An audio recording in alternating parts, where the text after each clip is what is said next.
Salut à tous et bienvenue sous la serre à plan de la vie qui chante. Dans cette vidéo, on va parler un peu des premiers semis, parce que ça y est, on est le 13 janvier aujourd'hui, le vendredi 13. Alors on va tenter notre chance, tiens, c'est l'occasion. Et donc je vais vous faire une petite vidéo sur le semis en terrine. Le semis en terrine qui convient à peu près toutes les plantes qu'on va devoir repiquer après. Le repiquage, je vous en parlerai dans une autre vidéo. Et pour commencer l'année, eh bien, on va attaquer donc avec les premiers semis qui vont être cette année les semis de céleri rave. Parce qu'aujourd'hui, vendredi 13, nous sommes en lune descendante et en jour racine. C'est pareil, l'utilisation du calendrier lunaire, je vous en ferai une petite vidéo un peu spéciale. Alors, écoutez, je vous propose qu'on commence, je vous montre comment moi je fais mes semis, et ensuite je vous parlerai un peu plus de la culture du céleri rave. Allez, c'est parti. Alors, le semis en terrine, ce que j'appelle les terrines, eh bien, ce sont ces petites caissettes que moi personnellement je récupère sur le marché ou parfois dans les supermarchés.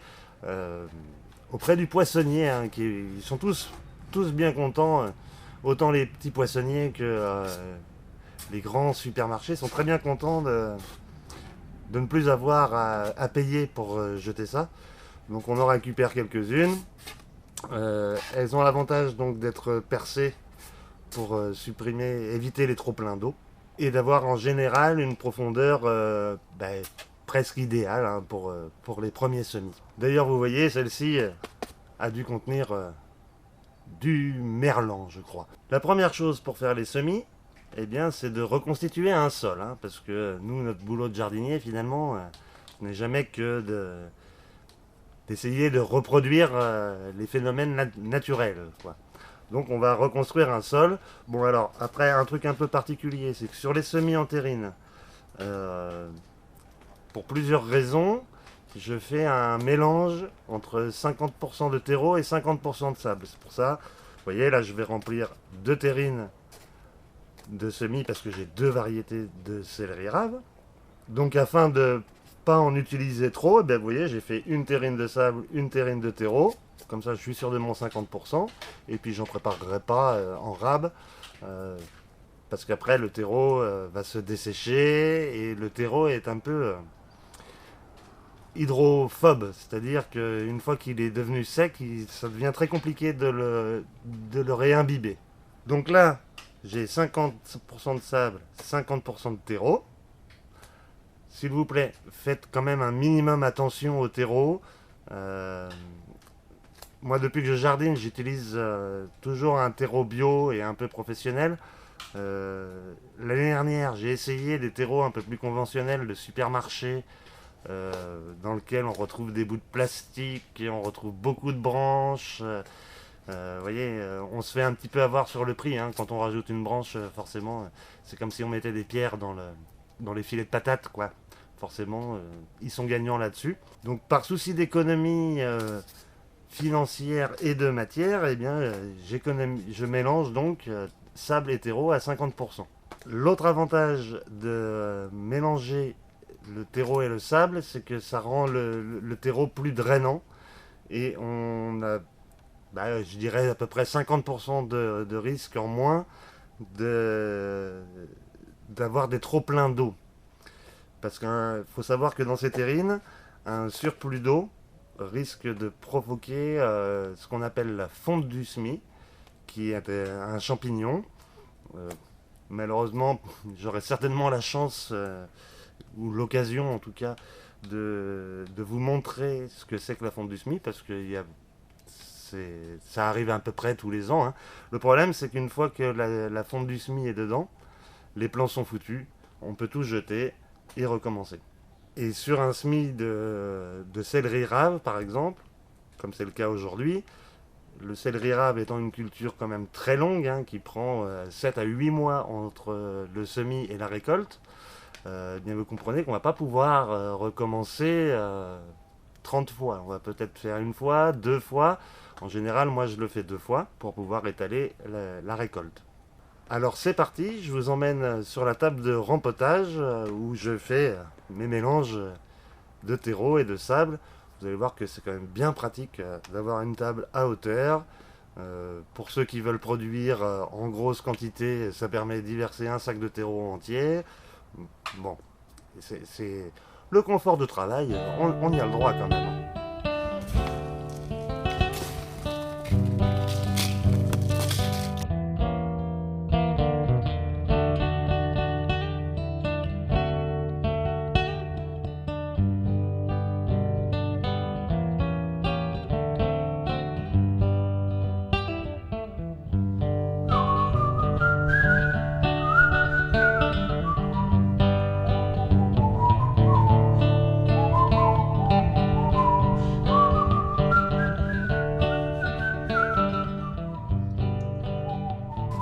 Alors voilà, donc qu'est-ce qu'on vient de faire? Je vous disais à l'instant que notre objectif était de reproduire un petit peu ce qui se passe dans la nature. Dans la nature, dans le sol, on distingue plusieurs couches de sol. Alors les deux grandes catégories de couches de sol sont la couche aérobique, la couche superficielle d'environ en général 30 cm, on l'espère, c'est l'idéal pour les cultures, et en dessous la couche anaérobique, dans laquelle il n'y a pas d'air, et donc très peu de vie. Il y en a, mais beaucoup moins. Donc le fond de notre terrine représente cette couche anaérobique. Donc on a bien mélangé notre sable et notre terreau pour avoir un mélange homogène, sans trop de grumeaux, si je peux dire, de mottes. Il faut que ce soit assez fin, parce qu'après, quand on viendra pour faire le repiquage, il ne faudrait pas que les petites radicelles restent accrochées dans une grosse motte, ça, on risquerait de les casser. Donc, c'est l'heure de la chasse. Donc l'objectif, c'est quand même d'avoir un terreau le plus fin possible pour pouvoir après faire un repiquage plus facilement. Donc maintenant qu'on a reconstitué notre profondeur de sol, si je puis dire, eh bien on va pouvoir attaquer à semer. Parce que voyez-vous comment ça se passe dans la nature finalement. Il y a une fleur sur une plante qui va donner des graines qui vont tomber au sol, et bien après elle sera recouverte par la décomposition, mais très faiblement finalement. Vous voyez, en forêt, voilà, il y a les feuilles qui vont tomber, qui vont se décomposer et qui vont créer l'humus dessus. À ça s'ajoute la gravité, quand même, le poids de la graine, même si ça paraît infime, mais la gravité agit quand même. Donc elle va s'enfoncer un peu, et elle va s'enfoncer en général d'une fois et demie à 2 fois et demie la taille de la graine. Elle va s'enfoncer et elle va être recouverte par un petit peu de décomposition qui va se transformer en humus avec le temps. Encore une fois, je referai des vidéos là-dessus. Chaque jour a son temps. Donc nous en arrivons à la saison d'automne, si on peut dire ça comme ça, où les graines vont tomber sur le sol. Alors je vous montre. Et ça vaut pour tous les semis, tous les types de graines. On les enterre toujours une fois et demie à 2 fois et demie leur taille. Que ce soit ici, vous allez le voir, du céleri qui est parfois vraiment une graine minuscule, donc on va à peine la recouvrir. Contrairement à la graine de betterave, qui elle est beaucoup plus grosse, qui nous fera recouvrir forcément de plus de terreau.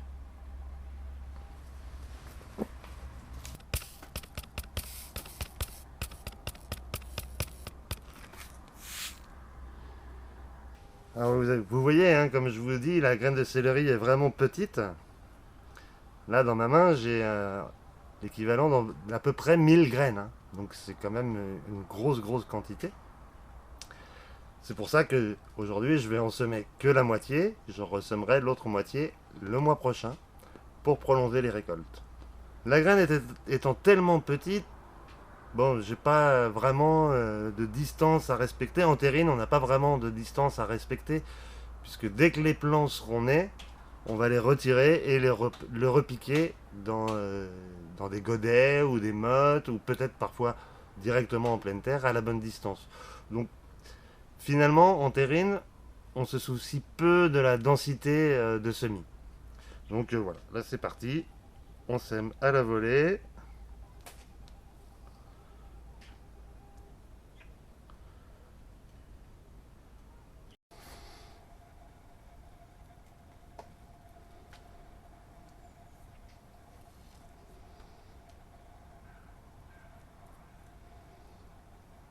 Et pour finir, nous allons donc recouvrir.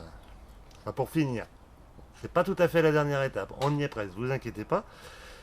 Mais pour finir d'enfouir les graines, eh bien, il nous faut les recouvrir avec un terreau vraiment très fin, de manière à ce qu'il n'y ait rien qui gêne la levée des petites plantules, hein. Si vous en faites, vous verrez le céleri a vraiment une micro-pousse, hein. Ça pousse, c'est tout fragile, on y croit à peine. Et pour ça, ben, donc j'utilise moi un tamis et je recouvre vraiment. Mais dès que je ne vois plus la couleur de mon sable, j'arrête. Et pour finir, il me reste donc à faire tomber la pluie, comme on dit. Et pour ça, ben, donc j'utilise un pulvérisateur afin de vraiment envoyer de la bruine. Parce que si j'envoie un jet trop fort, eh bien, je vais tout brasser, tout mélanger, et ce sera pas bon, ça va pas fonctionner. Alors c'est parti, j'arrose.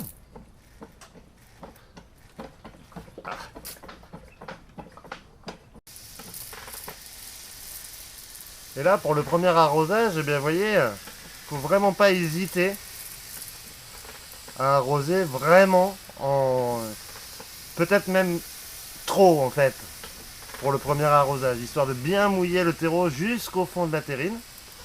Et après, comme ça, on n'aura plus qu'à suivre à cette saison une fois par jour, quoi, faire un petit arrosage une fois par jour. Surtout, faut pas que les plantules manquent d'eau.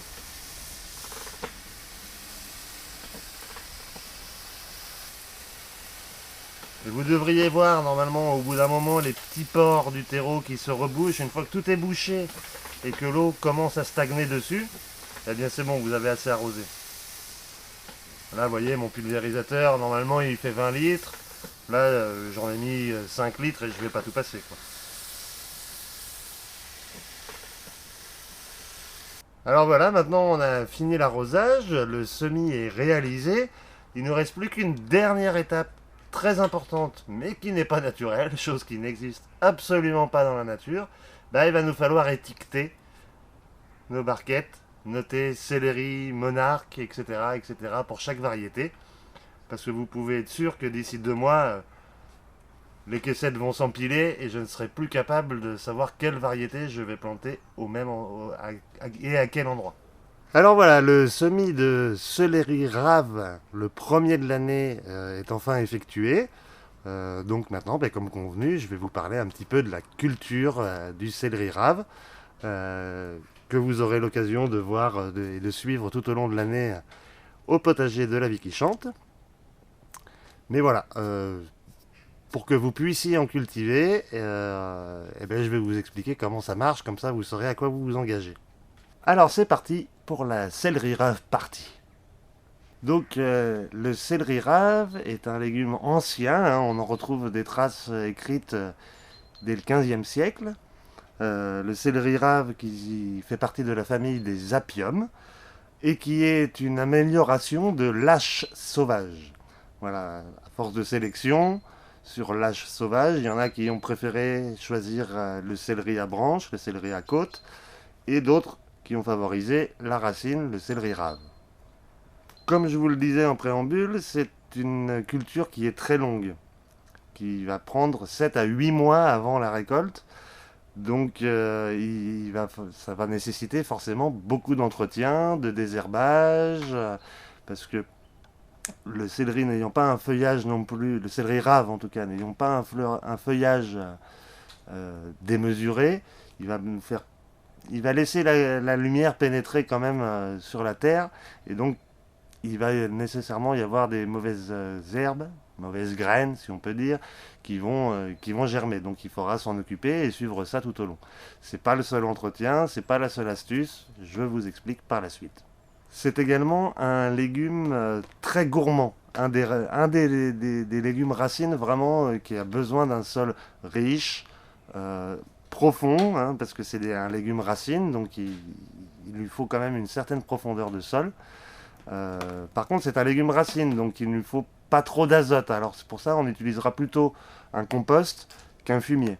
Le céleri peut se semer jusqu'en avril à peu près, hein. Sinon après on sera en retard et on se retrouvera, comme moi personnellement ça m'est arrivé la plupart du temps, plutôt avec des céleris gros comme le poing que des grosses boules lyonnaises comme on voit sur les étals des marchés.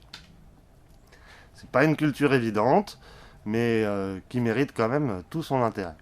Donc, elle se sème, comme je vous l'ai dit, jusqu'en avril. On peut commencer, comme moi je fais, à la mi-janvier. L'essentiel étant de savoir que la température de germinaison idéale pour le céleri rave, c'est entre 15 et 18 degrés. Donc, voilà, si vous pouvez pas, si vous pouvez pas chauffer vos semis, si vous pouvez pas maintenir vos semis dans une température ambiante entre 15 et 18 degrés, ben, je vous conseille d'attendre un petit peu que la saison se réchauffe. Voilà, sachant que plus vous allez semer tard, plus vous aurez des récoltes tardives, ce qui est intéressant pour le céleri, parce que c'est quand même essentiellement un légume d'hiver. Mais si vous attendez trop, eh bien, encore une fois, le céleri n'aura pas non plus le temps de se développer suffisamment.